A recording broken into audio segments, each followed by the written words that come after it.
it's Alice and welcome to my 25 favourites in 25 years video. So,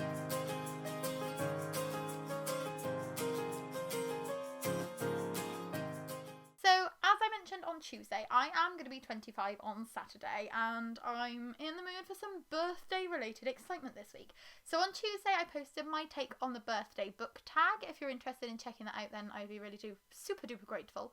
Today I thought I would pick 25 of my favourite books to show to you to kind of sum up the best books from the first 25 years of my life. This is going to kind of be like the place to come if you want to know what books we talk about on this channel, because it's very indicative of the books that we love. There are some books in here that I don't think I've ever mentioned before, that I read before BookTube. There are some books in here that I talk about quite a lot. Spoiler alert, this is definitely on the list. But I just thought this was a fun way of showcasing a whole bunch of books for you all at once. I'm going to try and keep this short, so I'm just going to give you a tiny little bit about why I love each of the books. Not necessarily about the plot or the characters, just why they matter so much to me and why I still love them. And if you also have any of these books as your favourites, then please let me know down in the comments, because it would be really cool if any of my favourite books would also feature in your top video if you did a top 25 list. So without further ado, let's go. Before we start, these are in no specific order. I've just written them down. These all got 5 stars, as far as I can remember. If they haven't got 5 stars, I should have given them 5 stars and I was being too picky.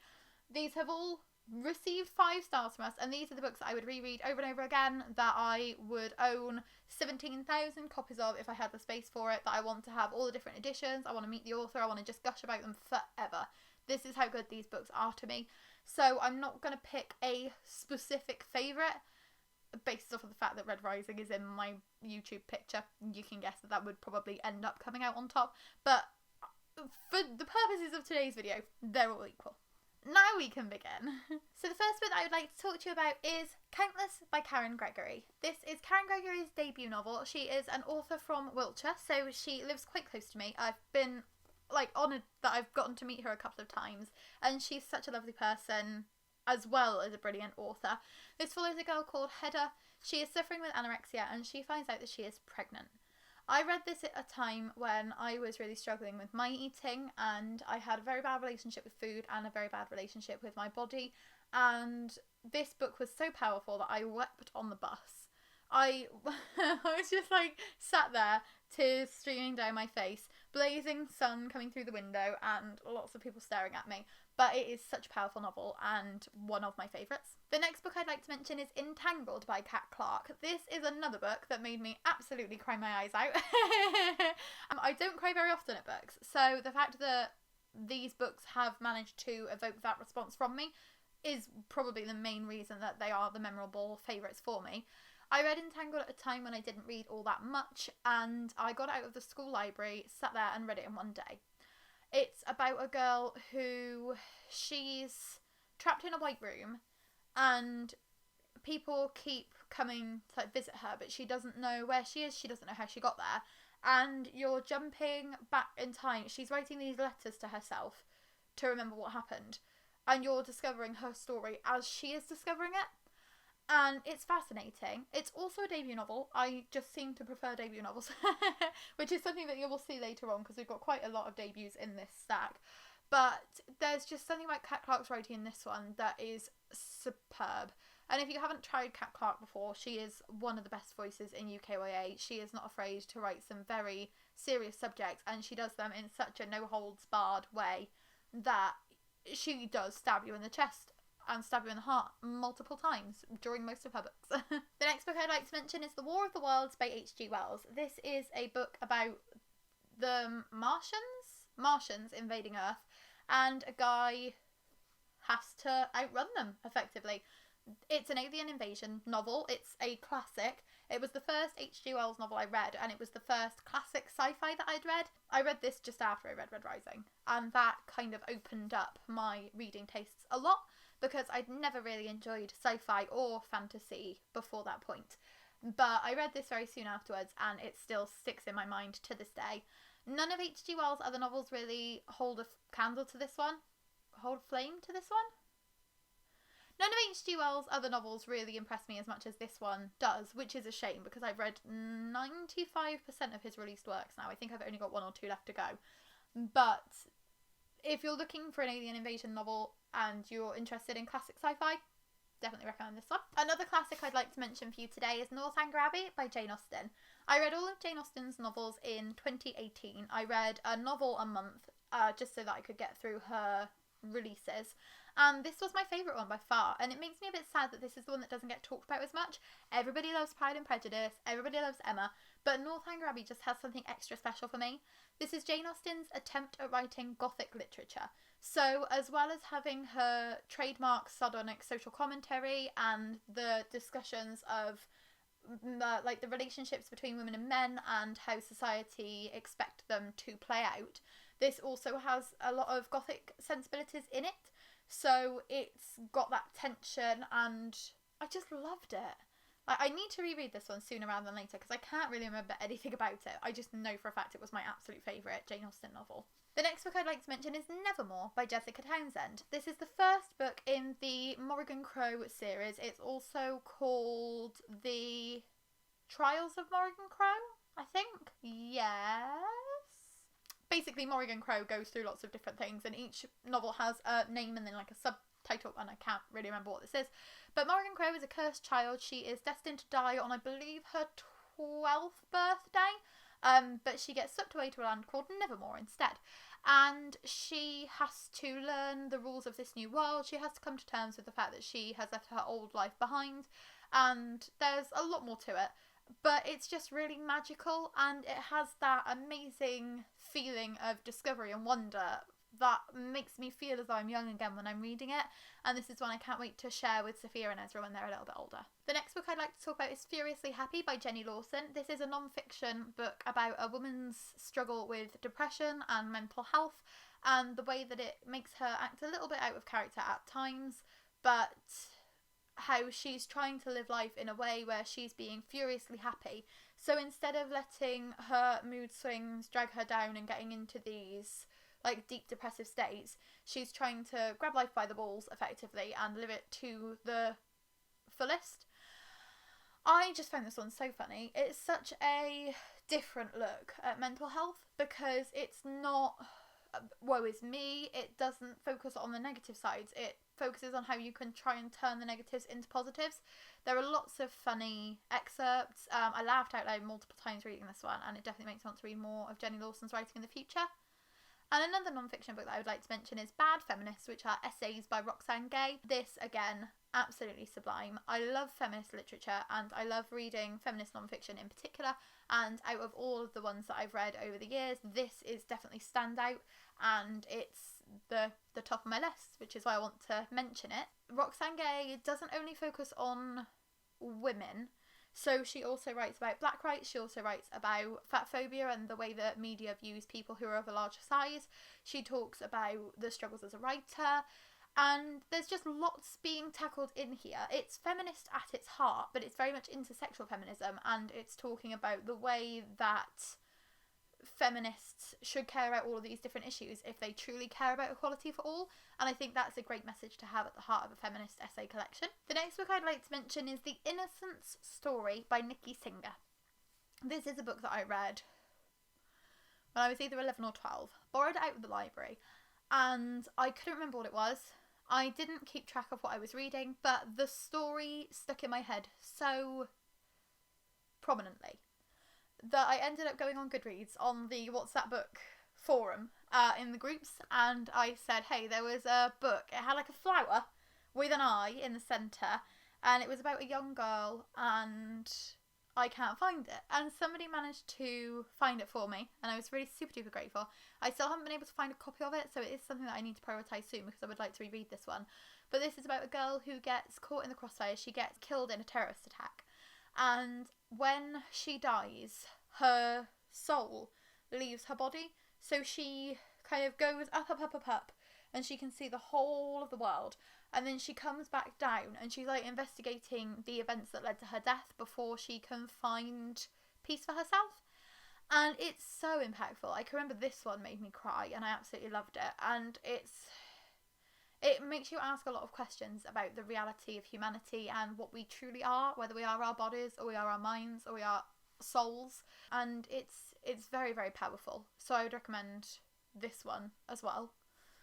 And I really want to reread it, especially now I'm talking about it, because I don't remember plots or books that well. And the fact that this one is still so clear in my head, it's just brilliant. The next book I'd like to mention is another one that kind of makes you question the meaning of humanity and life and death. And that is Working Stiff by Rachel Caine. So in this one we follow a girl called Bryn. Bryn works for a funeral director, and someone comes in, that their body is brought in, but they sit up and come back to life. And Bryn's like, that's a bit odd, like not expected. And to cover it up, she gets killed. But then she also comes back to life, and it's an investigation. It's a trilogy, but it's her and the main male detective are like investigating what happened to her. They're trying to get to the truth of how people are bringing these bodies back, who is in charge of it, why they're doing it. And it's a very powerful one because she didn't like willingly get into this situation, and she has to come to terms with the fact that she's lost her life, even though she is still alive in some way. And it's brilliant. This was one of the first trilogies that I remember finishing, and normally when I read series, by the time the next book comes out, if I'm not reading them all at once, by the time book 2 comes out, I need to reread book 1 because I can't remember it, and the same with book 3. But these books stuck in my mind so prominently that literally as soon as it was release day, I ordered them from the library and I read them straight away. And I'm so glad that I've had a series like that, because most of them are like a struggle. And there's constant rereads in this household because I just don't remember plots or characters very well. But Rachel Caine has a very beautiful writing style that makes her plots and her characters so lifelike and vibrant, and I'm looking forward to reading more of her writing. It's such a shame she's no longer with us because she really does have a talent, and you could tell how much she loved writing based off of how many novels she produced. But yes, definitely going to read more of her works, but Working Stiff certainly deserves to be on this list. The next book I'd like to talk about is a bit of a strange one. I nearly took it off the list, and then I put it back on the list, and then I nearly took it back off again, but I didn't. And that's The Invasion of the Tearling by Erica Johansson. So, I hated the first book in this series. I hated the last book in this series, but the second book, how is it on my 25 list, you ask? Because it's bloody brilliant. So, the first book is a medieval story. It follows a girl who is the Queen of the Tearling. She whinges about the fact that she's plain, and all of her, like, suitors are just, like, her knights and her helpers and stuff, and it's very bland. But then the second book suddenly has, like, a dual perspective, and there's, like, multiple timelines, and you find out it's futuristic, not medieval, and it's baffling. But it was like the fastest I've ever read a book that thick. It was like 600 pages and I just flew through it. I couldn't put it down, I couldn't stop thinking about it, and even now, to this day, I want to reread this series just to reread book 2. Even though I hated the other two. It's weird that it's on this list. It doesn't feel right putting it on this list because I shouldn't love it as much as I do, but it is one of my favourite books. And if the other books had been more like this one, it would have been the perfect series for me, which is such a shame. This is why I don't stop series after I haven't enjoyed book 1, because I just know I'll find like a favourite in the middle and it'll be worth all of the pain that the rest of the series puts me through. Sometimes it backfires, sometimes it doesn't. I should just let myself DNF the series, but that's not going to happen here. The next book I'd like to talk about is another book from a series, and that is The Dragon Reborn by Robert Jordan. We are currently 3.5 books deep in the Wheel of Time series, but The Dragon Reborn is my favourite so far, and this gives me a whole new appreciation of the fantasy genre. I had to pick this one in particular because the main character is hardly in it, and I don't like him. So that's why I'm struggling with book 4. It's why I struggled with book 2. But book 3, an absolute favourite. And it shows that authors don't need to follow one main character. If the rest of the cast of characters is that compelling, then the main character can just bugger off for a book, and it's still compelling, and it's still absolutely brilliant. And this, I hope more authors decide to do this in the future if they're writing really long form series with lots of installments. I hope more authors decide to take that risk and make the main character a background character so that you can get to love the background characters more, because all of them are so brilliant. The next book I'd like to talk about is You Against Me by Jenny Downham. I'll be honest, I can't remember much about this one. So, it's like a Romeo and Juliet. I don't know if it's a retelling or if it just gives me Romeo and Juliet vibes. But a boy's sister accuses a girl's brother of sexual assault, but the boy and the girl develop feelings for each other while they're trying to care for their siblings who have that difficult relationship. I read this a very long time ago. Again, one that I read in one sitting, and I still have very fond feelings towards it, which is why I'm putting it on my top list. I've read all of Jenny Downham's books, and this is still the one that sits most prominently at the top of the pile for me. But there's just something about this one. I definitely need to reread it, but I think that the way that Jenny Downham wrote... Is it Mikey? Mikey and Ellie. The way that Jenny Downham wrote them both, it proves that you can do very effective dual perspectives. Like, these are very different characters. You don't ever find yourself getting confused between them, and it's just a breeze to read. The next book I'd like to mention is Retribution by Gillian Hoffman. This is the first book in the C.J. Townsend series, and this was my introduction to crime fiction. I probably shouldn't have read it when I was 13 or 12. 12 or 13? I remember I read it at Christmas. Either 12 or 13. I shouldn't have read it when I was that young, because a lady is sexually assaulted and she has to come to terms with the impact that that attack has on her. But she goes into a career in law, and I believe she's working for the prosecution when she realises that the person who is up in court is her attacker, and she has to juggle her, like, work morals and ethics with her personal morals and ethics and the way that she wants the situation to play out. I like this one because my problem with crime novels is that it's too easy for them to just kill off the bad guy. If you're reading a crime novel and they work out who the culprit is and they just shoot them dead, that does not interest me, because there's so much more to explore. If you do a court case, if you look at the motivations behind the attacks, if you look at the motivations of these characters, there is so much depth and so much possible, like, human nature, and it's just a really interesting conversation to have. And I love the fact that Gillian Hoffman has this conversation, and the fact that because this is a series, you get to follow these characters through multiple situations, and I just love it. I really want to reread this one sooner rather than later. Sean hasn't had a chance to read them yet, and I think he would really like this one as well, because he also doesn't like it when the bad guys get killed off. I can't remember what happens by the end, so I'm hoping that's not a spoiler. But, like, just in the first book, he definitely doesn't get killed. But yeah, it's more interesting. The next book I'd like to mention is The Hate U Give by Angie Thomas. I reference this quite a lot on this channel. I think that it's a very powerful look at police brutality and the way that black lives aren't as valued as white lives when it comes to the way that they are treated by the justice system, which is just absolutely horrendous. And I think that Angie Thomas explores it in a way that is emotive, but it's not emotional. So she really pulls on your heartstrings and plays with your feels, and you can't help but care for all of these characters and what they're going through, and you can't help root for Star. But she takes her beliefs out of the situation almost, so she does it in such a way that you come to that conclusion by yourself. She's not manipulating the statistics or manipulating the facts or trying to make it into something that it's not. Like, this could be a real life situation. This is how things have played out in real life before. And towards the end of the novel, there is a list of all of these black people who have been killed through police brutality. And it just makes you wish that that could be a smaller list now that this book has been out for so long. Like, you would wish that, like, I think it was 2014?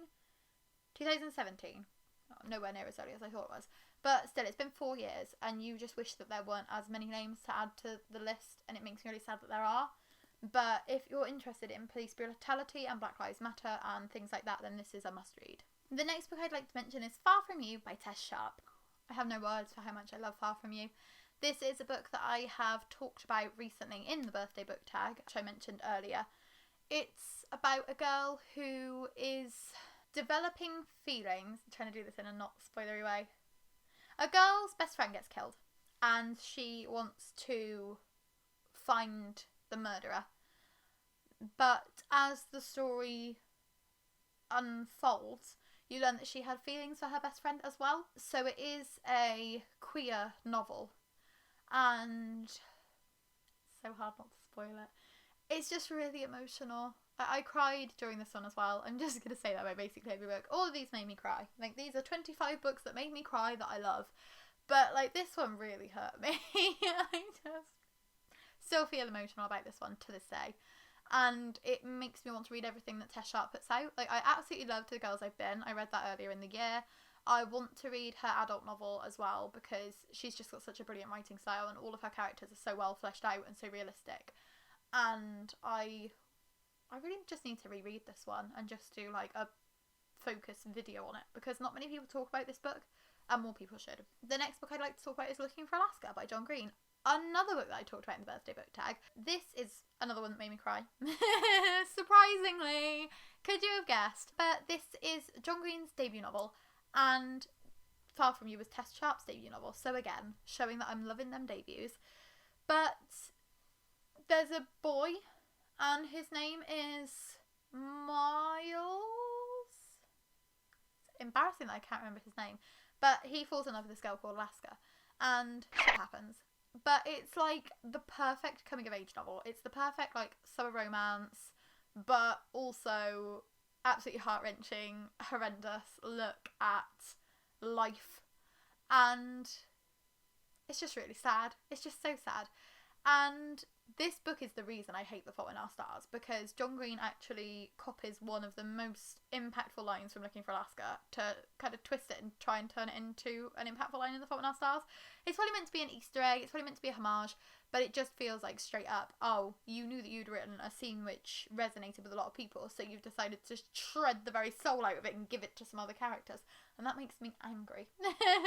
But it doesn't diminish my love for Looking for Alaska at all.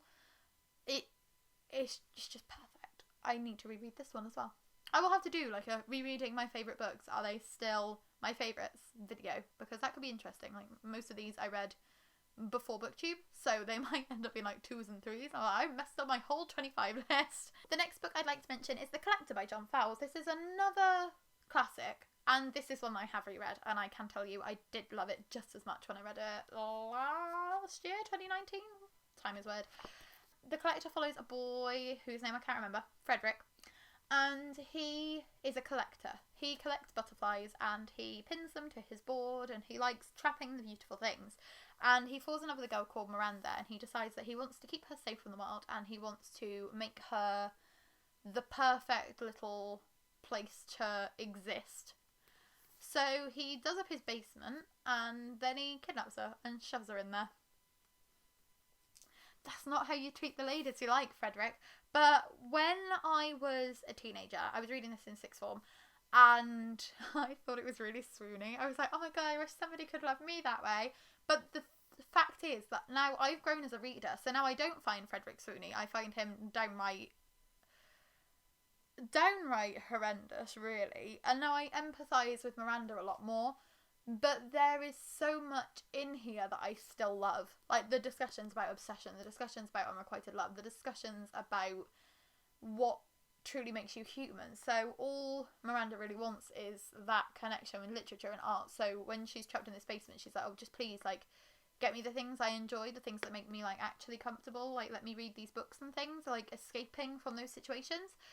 And it's just fascinating the way that, having read it in two different ages, it has a completely different impact between those two ages. And it makes me think, like, how much will I love this if I read it in another 10 years? Like, will this just get better as I get older? Because it's brilliant, and it makes me want to read more of John Fowles' writing. The next book I'd like to talk about is The Black Flamingo by Dean Atter. This is another debut novel, but this is a novel in verse, and this follows a boy called Mike, and he is gay, and this is basically his entire life story. So you follow him when he's a young boy, and he's discovering his sexuality, and he is coming to terms with the fact that he is gay, and he comes out to his family, and then we follow him all the way up to university when he decides to start experimenting with drag. And it's just brilliant. I'm a bit sad about the fact that it is The Black Flamingo, and you get to see Michael in the drag on the cover, because that is kind of the culmination. So that would have just been completely spoilery, that one sentence I gave you, but the whole book is spoilery, but it's also semi-autobiographical, based off of Dean Atter's life, especially, I'm gathering that based off of his poetry collection that I've read, which is I Am Nobody's Nigger, that has aspects in it that are similar. You can see similar themes between them. So if you are somebody who loved that book, or if you have loved his poetry collection, I would certainly recommend reading the other one. Like, make sure you read all of Dean Atter's work. But yeah, there's something about it that it would have been nice if it had been more of a surprise, but then also it was quite comforting and easy to read, and I just flew through it because you know exactly what you're getting with this book, and that is a nice surprise in itself. The next book I'd like to mention is The Places I've Cried in Public by Holly Bourne. It was hard to choose between Holly Bourne's novels because I've read an awful lot of them, but this is the one that I've reread the most, and this is the one that still makes me cry. This follows a girl called Amelie, yes. She falls for a guy called Reese, and everything goes terribly wrong. And when you meet her, it's after the relationship has already ended, and she is revisiting all of the places that he made her cry in public. And as she reaches these places, you jump back in time and you see their relationship pan out. So you get to see it at the beginning when it's all hopeful and optimistic and true love, and they think it's going to be the happily ever after. And you get to see it go sour while knowing all the while that it's going to go sour. So it's a tense read because you look at everything through that lens of like, oh, but I know that this goes wrong, so is that as cute, as romantic, as deep and meaningful as it seems to be, or is there more to it? And it's a very clever look at abusive relationships. It's a very clever look at the way that especially teen boys can manipulate girls' feelings, and in a very clever way.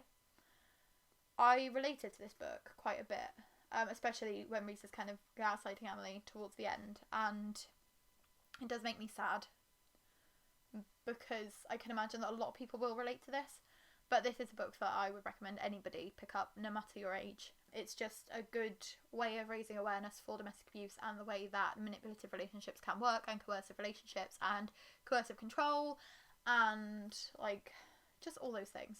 And Holly Bourne is brilliant, but this is her best. The next book I'd like to talk about is Clean by Juno Dawson. And Juno Dawson is another author that I've read quite a lot from. I've read either 4 or 5 of her books now. But again, Clean is the best. So Clean follows a girl called Lexi. She is addicted to drugs, and her brother takes her and puts her in a rehab facility where she has to become clean. And I just love it. It's a great look at mental health and addiction and rehab facilities and the relationships between the people in them, and I just love it. I just absolutely love it. And this is another one I really want to reread, and there's a lot of discussions in it about the way that your assumptions about somebody aren't necessarily who they are as a person, and that sometimes people's assumptions about you can make you become the person that they want you to be, and about changing yourself to suit others even if it destroys you. And there's just really interesting conversations in this one, and this is another one that I highly recommend.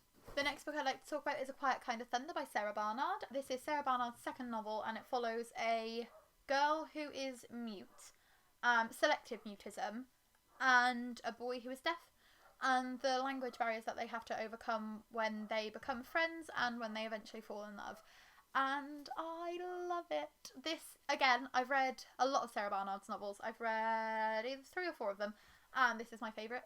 Again, this made me cry, but like happy tears. This made me just fall in love all over again. And I love this. Like, okay, this is like mildly spoilery, but there's a sex scene in this one when they lose their virginity to each other, and it's just so tender, but it's also like really honest. And it's like, yeah, it wasn't the perfect first time. It was actually kind of cringy, but it was special to us anyway. And I love the fact that that's been represented, because so many times in media, like losing your virginity and your first time is like absolutely idolised, like it's going to be picture perfect or you're not going to do it at all. And it's just nice to have an author come out and be like, it's not going to be awesome, but you're going to enjoy it anyway. And like, kudos to you, Sarah Barnard, for actually tackling that, because that's really good. The next book I'd like to talk about is Stolen by Lucy Christopher. This book is about a girl who she flies to Australia, and a guy picks her up at the airport, drugs her, kidnaps her, and similar to The Collector, he like traps her in his house, but they're in the middle of the Australian outback, so she has no way of escaping. And it's all about Stockholm Syndrome and falling in love with your captor, and is it actually romantic or is it creepy, and the lens, like people from the outside seeing it differently to the person in the situation. Fascinating conversations. Again, one that I read too long ago and I need to reread, because this was another one of those books that I read when I didn't read a lot and I still read it in one sitting. And this was recommended to me by my friend Charlotte. She has impeccable reading taste and I need to read more of the books that she's recommended me, because this is the only one I've currently picked up, which is not good. But yes, a brilliant book, and also I think another debut. So there's definitely a lot of debuts on this list. A book that isn't a debut is Death in the Spotlight by Robin Stevens. This is the seventh book. I can never remember because I always want to put Queen Buns and Crime before it, so in my head it's 8. This is the 7th book in the Murder Most Ladylike series, and this follows Daisy and Hazel as they take the Detective Society to London, where they are taking part in a Shakespearean play. And it's brilliant. I was tempted to put the first book on there, but I'm still torn between 4 and 5 stars on the first one. I probably always will be. It's a brilliant start to the series, but it's not as great as the rest of the novels. And this one's just my favourite. It's not necessarily my favourite murder. It's not necessarily my favourite investigation. But there are some discussions in here about sexuality, and especially through the lens of like the 1930s. There are some very important conversations that will help a lot of younger readers who are discovering themselves and who are trying to be true to who they are while not knowing how the people around them will react. And it's just great to see middle grade tackling subjects like that, and especially in the lens of a series that people already know and love. Like, you can't say that this representation was just included to sell the book or to get attention, because it has come so late in the series. It's just these characters naturally developing and growing into themselves, and Robin Stevens letting them go their own way and become their own people. And I just love it. I just love it so much. And I'm tempted to reread this one without rereading the rest of the series, because I've read the first 6 twice. This is the first one that I've only read once, and I loved it, and I just want to like wallow in this world for a bit longer. And the last book on this list, as I mentioned earlier, Red Rising by Pierce Brown. I've talked enough about this, so I will keep this brief. Boy is a red, in love with a girl. Girl is a rebel, and she gets killed. And he decides to like get vengeance for her death by infiltrating the Golds, who are the heads of the society, and taking them down from the inside. There's currently 5 books in this series. Book 6 is being worked on. Pierce said he's written 200 pages that he's had to scrap, so he's basically taken a huge leap back, but he is still actively working on it, which is good. It might not be like The Winds of Winter. We might actually get book 6 released. And I just love it. I always will love it. Read it. If you've watched this channel before and you haven't read this yet, how many times do I have to tell you to read Red Rising? Just pick it up. I'm totally going to have to do a read-along when he announces book 6, but we'll wait for that, because my last read-along did not go well. But yes, those are 25 books that I have loved in my first 25 years of life. I hope that you enjoyed this video. As I said earlier, if any of these are your favourites, then please leave your comments down below letting me know which ones you love the most. If there are any books that you've heard me mention a lot before that you are surprised aren't on here, I've just realised that there's one that I haven't mentioned that should be on here, and I must have skipped that on the list, because that's definitely on this list. Yes, there is. The last book on this list is actually Foundryside by Robert Jackson Bennett. Oops, I nearly messed that off. That would have been 24 for 25. That would have been really embarrassing. Similar to Red Rising. If you like Red Rising, read Foundryside. If you like Foundryside, read Red Rising. Because Pierce Brown and Robert Jackson Bennett have very similar writing styles. There's lots of dry sarcasm, the way that the world's built. Another book that I've talked a lot about on this channel, so I will leave it there. But another favourite that I nearly missed and just suddenly realised that I hadn't mentioned. It is nothing but chaos here, and it will continue to be chaotic. Like, let's be honest, I might be turning 25, but I am not actually growing up, and I'm not getting any more sensible. Well, I hope you enjoyed this video. If you would like to subscribe, then please do. And if you like this video, please like it. And we will see you on Saturday with another video. That will be with Sean, because he does Sean Saturdays. And I will see you on Tuesday with the next episode of Hooker Duck. Bye! Oh, I forgot to turn Peppa Pig off. Damn it.